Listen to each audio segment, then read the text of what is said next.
Hello, I'm Dr. Lisa Belisle, and you are listening to or watching Radio Maine. Today, I have with me in the studio Rebeccah Sanders, who is the CEO of the Natural Resources Council of Maine. Thanks for coming in today. Thanks for having me. I know you're a very busy person because there's a lot going on with the natural resources of Maine. So this is time out of your day, but I appreciate it. Oh, well, thank you. It's great to be here. There's a ton going on because Maine is such an amazing place with incredible resources. Our natural environment is part of Maine's economy. It powers our communities. And I like to think that Maine has this unique ecological ethic and culture that you don't find other places around the country.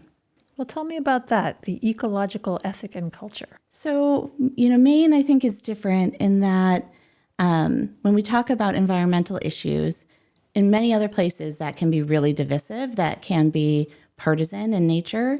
But in Maine, it is really part of how we live our lives. And everybody across the political spectrum really values our environment, keeping it healthy. People are able to access it. And so they have a personal relationship with it. And that makes this possible for us to really think about how we can be progressive and sort of centrist at the same time. Yeah, that's really good to hear because I know that as somebody who's lived in Maine for a very long time, I have a great love for the environment. And also I know other people who probably don't share the same political views as I do. I don't really know. I don't really ask. But we share the great love of the environment. So I think this idea that you can be kind of centrist and accomplish what you need to or would like to accomplish on behalf of the natural resources, it's important. Yeah, what we have found in Maine here at the Natural Resources Council of Maine is that we're able to often pass first in the nation legislation around climate change and resource protection because of that environmental ethos of Maine's communities. So tell me about some of the first in the nation work that you've been a part of, either through the Natural Resources Council as a body or yourself personally. Oh, sure. The Natural Resources Council of Maine has been around since 1959, and it was formed by a group of citizen activists that really cared about the Allagash River. And we've grown pretty significantly from there. One of the people that we like to claim as somebody that's part of our history is Senator King, who was our lobbyist in the 1970s. And some of the first in the nation legislation that he helped to pass was the bottle bill, so which powers Maine's recycling program. It's how you get those 5 and 10 cents and 15 cents back when you go to a redemption center, and also helped to ban billboards on the Maine Turnpike. So that is, if you when you cross into Maine, all of a sudden your driving experience is different. You can sort of jump right into Maine because you are not assaulted by visions of advertisements everywhere that you look, but instead you have this beautiful line of trees that welcome you, and you can say, "I'm home."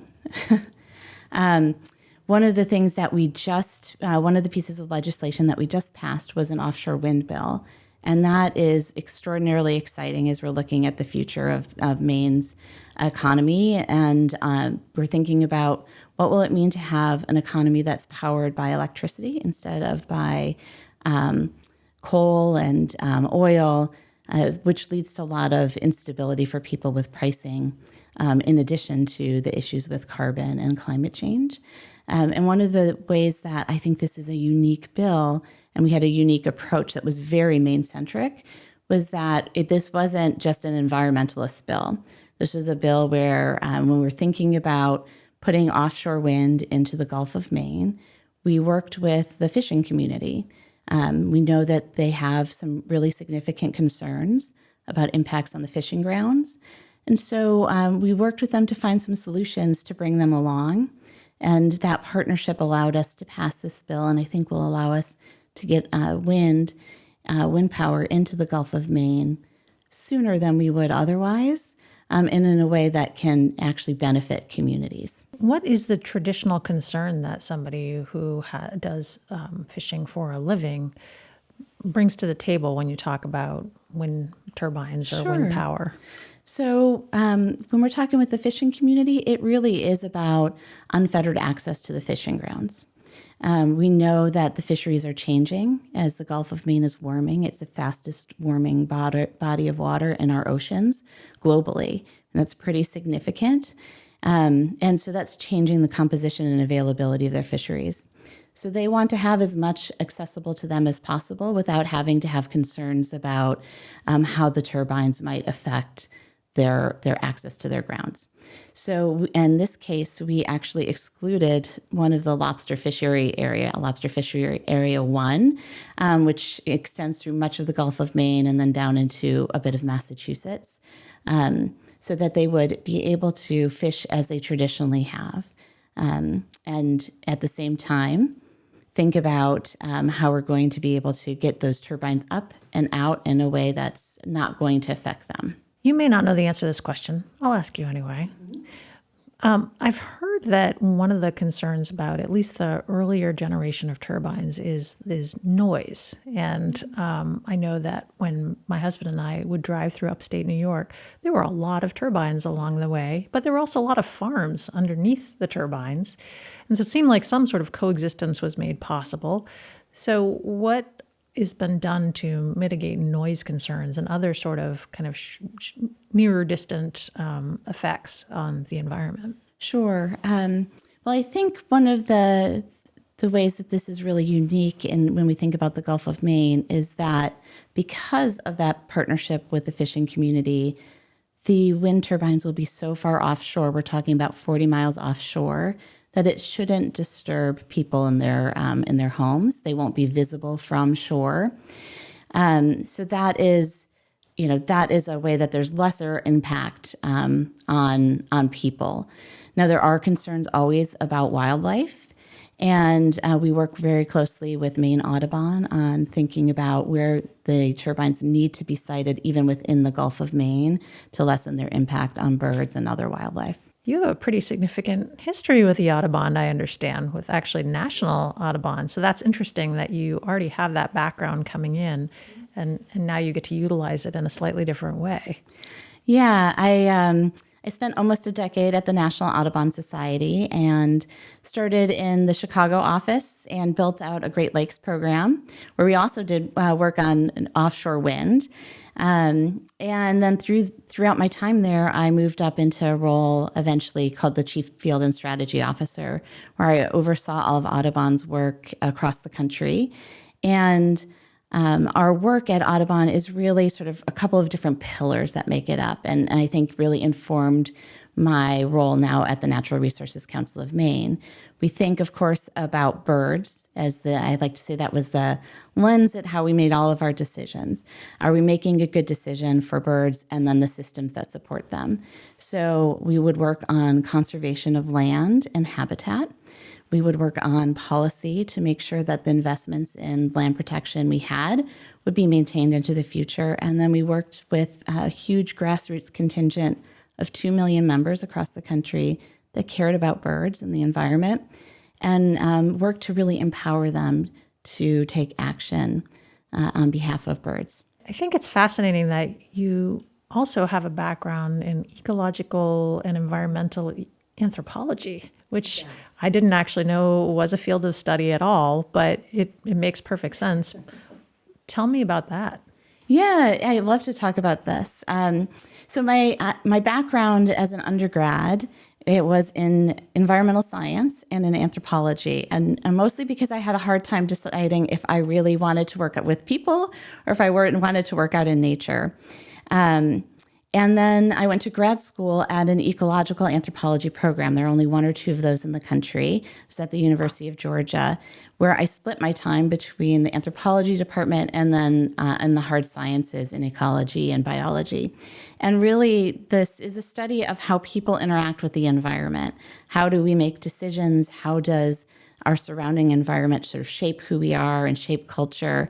And I feel like that work really helped me understand that any decisions that we make, any policies that we advocate for, have to be like to say relevant for communities. It addresses a community concern, and resonant. It's something that they really want. So not to impose something top down, but really to spend time listening to what communities need.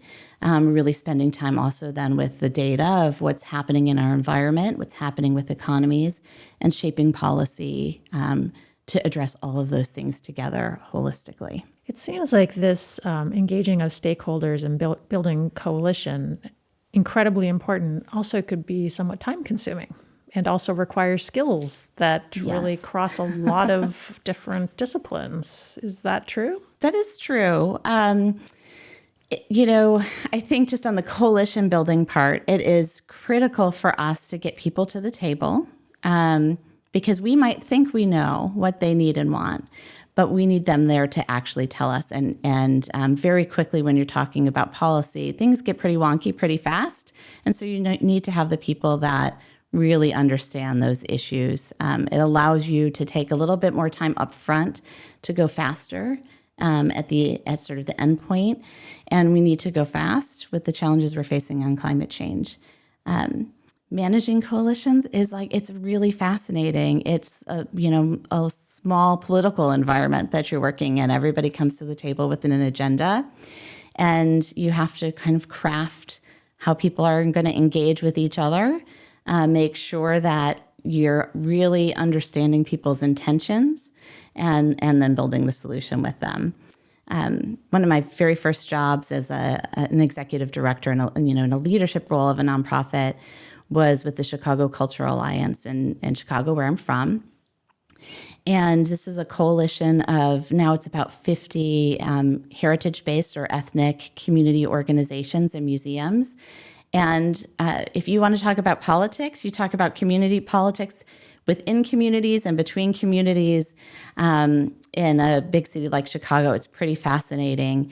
That was a lot of the sort of proving ground for me and how I want to think about how do you bring people together and do that in a way that is, I like to say, outcomes focused. Like we want to get to some solutions, and we want people to feel empowered along the way. Nobody wants to come to be asked to sit at a table and then not really be asked for their opinion. It shouldn't be an exercise just to check a box. You want to engage people in a way that actually helps them feel like they're part of a solution. And that outcomes piece is also really critical because I think oftentimes we will bring people into a situation, learn what they want, and then say thanks anyway, and then go do something else and say, well, we asked them, but this is what we really think we should do. Right. And when people, having worked, my side is healthcare, but having worked in healthcare a while, if you bring along another possible initiative, and people are most likely going to say, well, we tried that 5 years ago, 7 years ago, 10 years ago, it didn't work, we're not going to do it again. So if you actually can't show that what you're doing has made a difference, people are going to lose trust. Yeah, I love that. It's I encounter that quite a bit, and I like to say the world changes and we can try things again. Our conditions have changed on the ground, but I have this saying where I like to say, don't ask somebody a question if you don't want to hear their answer, right? Especially, if you're going to go up to somebody and you know the answer and you're not going to listen to it, why ask that question? It only leads to conflict.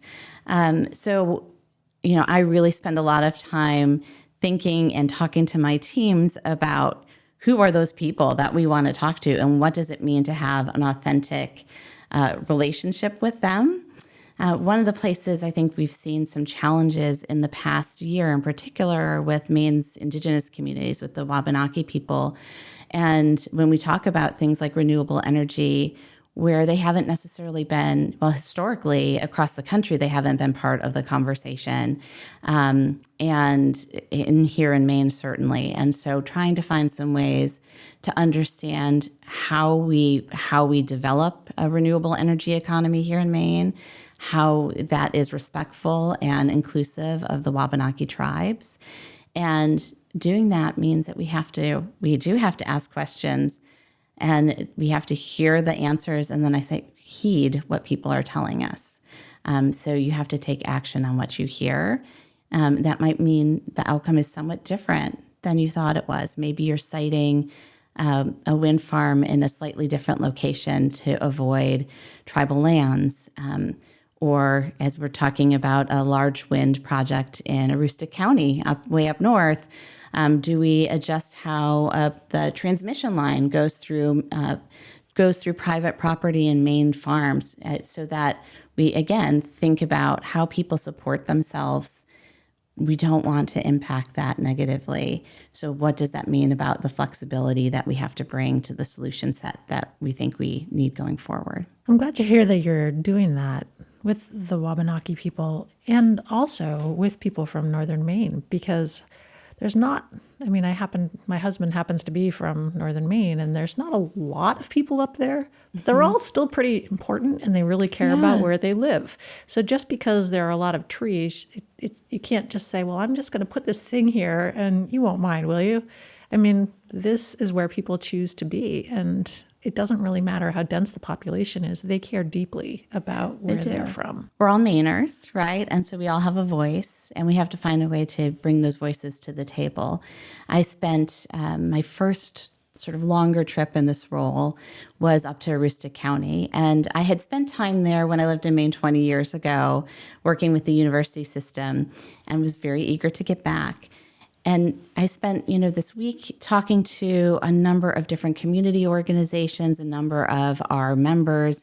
And one of the things that was really heartbreaking to me is that people said they felt like they had been abandoned by the environmental community. Not necessarily that they weren't getting what they needed, but that they weren't being heard. They weren't being asked for input. They weren't being asked to contribute to the solutions. And so we've made a commitment to spend much more time up in the county, along with some of the other more rural counties in Maine, because, as you said, everybody should be, cares about this, should be asked to be at the table. We want people to be able to go and vote and be educated voters, and that's hard to do if we don't speak to them regularly. It's inauthentic if you come in at the last minute and say, I need you to come and take a stand on this issue, and then I'm not going to talk to you for 5 more years. So when we think about those more rural places, we have to think about how we invite those folks in and set a place for them at the table. So it interests me that you also, you're a military spouse, which, all the things that you've just told me, it's not necessarily for or against being a military spouse, but certainly there is some flexibility you've had to have in your own life, your own job. Your husband, you said, is a P3 pilot with Brunswick Naval Air Station when it existed. Mm-hmm. Is he still currently serving, or is he retired? No, he's in the civil service. Okay. But yes, I was. I was. When I first moved to Maine, we were here because Jim, my husband, was a P3 pilot in Brunswick, and so spent 3 years in Maine, and then left to go to Sicily, actually, for 3 years, which is not a very difficult assignment to have. I can tell you, it's great food and wonderful people and wonderful weather. And it really meant thinking sort of differently about my career. I was somebody that went through college and graduate school thinking I was sort of going to come out and immediately start working at a large nonprofit organization in DC or New York or San Francisco. And then he was assigned to be here in Maine. And so I spent, I sort of had to stop and think about, well, what's important to me so that I can support him in his role and also still find something that I felt was a meaningful way for me to contribute.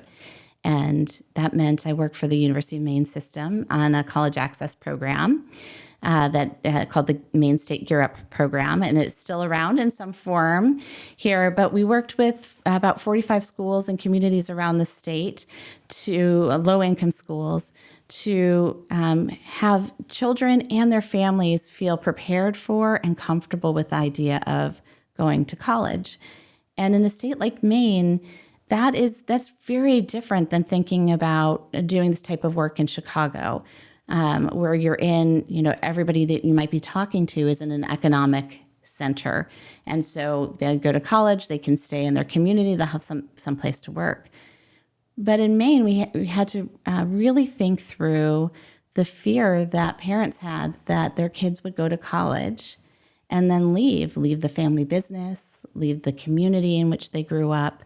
And many of those parents also had not spent time on college campuses.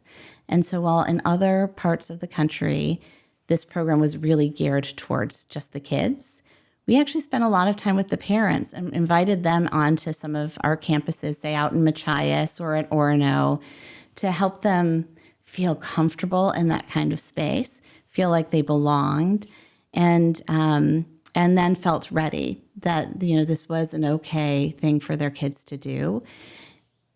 This was this opportunity for me, which is really unexpected, to understand that those big solutions you might have, like the big federal policy to get more kids into college, can't just live at that large, high level. You really have to think about what it means for the people that it's touching. And that really shaped my worldview and talking to community members in these small enclaves throughout Maine to help them really feel comfortable with what we were asking them to do. Trust us with their kids. And I love that the common thread throughout all of this is your willingness to essentially show up and have a conversation with whoever it is, whatever it is, whether it's, within the arts and cultural alliance aspect of things and the educational aspect of things and the environmental aspect of things. But it's really kind of, that is a basic foundational thing we all need to do if we actually want to make change, is we need to listen to one another. Right. You can stand on the mountaintop and shout about what change you want to make, and you can plant a flag, but as soon as you're not there to defend it, it's going to topple. And so I think a lot about what it means to have durable solutions. And I mean, really personally, if I'm going to spend this much time and energy on issues, I want them to stay in place. If I'm not able to be there all the time, you don't always want to be looking over your shoulder. And I think the best way to do that is to bring other people along, have them, don't advocate by yourself for the change you want to see in the world, but advocate with an army of people behind you. And like I said earlier, you can't just ask them to show up when you have something you want them to stand up for. You actually need to build those relationships to make that solution happen. Well, this happens to be a kind of a pet topic of mine because I've been finishing my doctorate in leadership studies, and my job is in leadership, and I've done other work in leadership. And I think it's interesting because it used to be, again, the great man theory was the original theory of leadership. And it, first of all, was a man. Right. Doesn't help either one of us, but it was a very long time ago. But it was the idea that you had one, and they had to be tall, because apparently being a tall man is very good for leadership. You would just tell everybody, like, go forth and do what I say. And that is not the way leadership now has evolved at all, especially in a complex world. No, and I think some of the change we're going to see in the next couple of decades with the generations that are entering and then graduating from college now, entering adulthood, I think they have a very different worldview. They want to be at the table from the start. And I think about this, of course, in managing a team, but also when you think about electoral politics, if you think about issues from, international events to climate change to gun policy, right? The younger generation is really activated. They want to be at the table. And so it's a collective leadership that needs shaping and guiding. I often think about it as like leading from behind, right? So everybody feels empowered, but you do need to provide some direction. And you can do that by, through mentorship and through, again, sort of providing some solution sets that people can choose from. And letting people actually step up in a different way. You don't always have to be, I know we're in front of two microphones right now, but you don't always, as a leader, have to be the person that's at the microphone. I think a lot about who else on my team or where I work with other organizations. How do we empower multiple voices? That's important for the people that are being empowered. But when you work with the public, it's also really important for them to see different people that they might relate to differently. I think it is really changing from that great man. And you said definitely it was a man. And sometimes it still is, and we're working through this. I think this is part of the change that's in process now, to something that is much more collective and I think empowering more broadly. And when you talk about mentorship, and we even talk about reverse mentoring now, where we have people who are from perhaps we'll say younger, but we'll just generationally different group come in and talk to people who were, maybe we were educated a few decades ago. So our experience of education is different, our context is different. So even that kind of co-creating of whatever the current, the present, we're at the evolving edge is what they're saying. Yeah. I love that idea, because it's not just I am going to come in and say, please follow me. It's we're all in this together. Right. And we have to move this somewhat unwieldy, centipede, millipede, whatever it is, to the Blob. finish line. The blob. It doesn't even have feet, I guess. It's amorphous. But we all, in order to actually have sustainable change, we all have to participate in order to feel like this is something that we truly want to do. Yeah, I think really central to this is understanding that everybody has a set of expertise they bring to the table. I love that idea of reverse mentoring. I haven't really thought about that as a concept intentionally, and so I think I will think about that in my work going forward. What I have often found, going back to that role I talked about at the Chicago Cultural Alliance, is we had all of these community organizations that had deep cultural knowledge of the communities they served. And they were often asked to provide solutions to some of, around how to connect with their community, or what a potential challenging issue might be in their community, and work with, say, the government to help solve that. But they were never compensated for their knowledge in the way that you would compensate somebody that came in from one of the big consulting firms, or maybe had been at a larger institution with some fancy titles.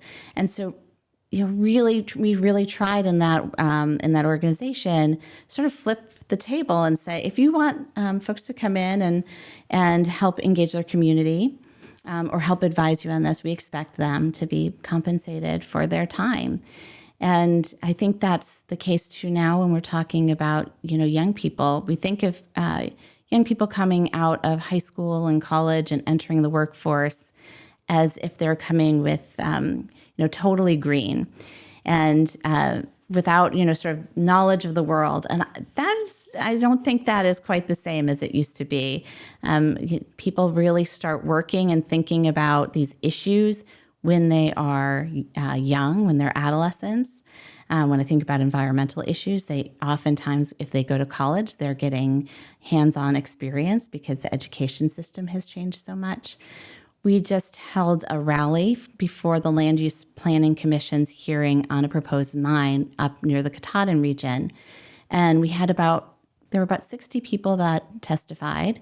51 of those testified against the mine. And what was really exciting about that is that the youngest person to testify was 15 years old, and she talked about the future she wanted to shape for herself and, future family. And probably about 30 to 40% of the people that spoke were under 30. And they could speak with knowledge and passion and connection to those issues in a way that was really inspiring to see. So I think the more that we can empower those voices, after all, they're the people that are going to be inheriting what we leave them. I think a lot about being a transitionary leader between generations, someone that's Gen X. We have one large generation ahead of us and some large generations behind us.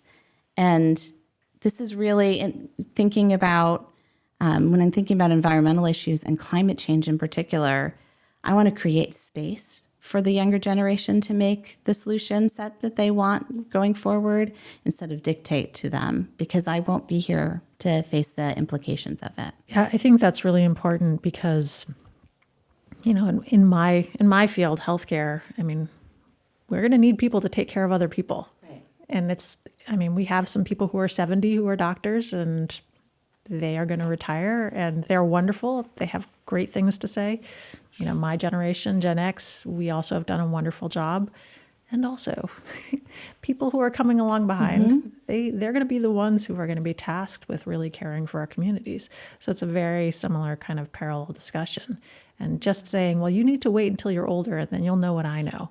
Like, that doesn't really work, because some of what I know is probably irrelevant to the conversation these days.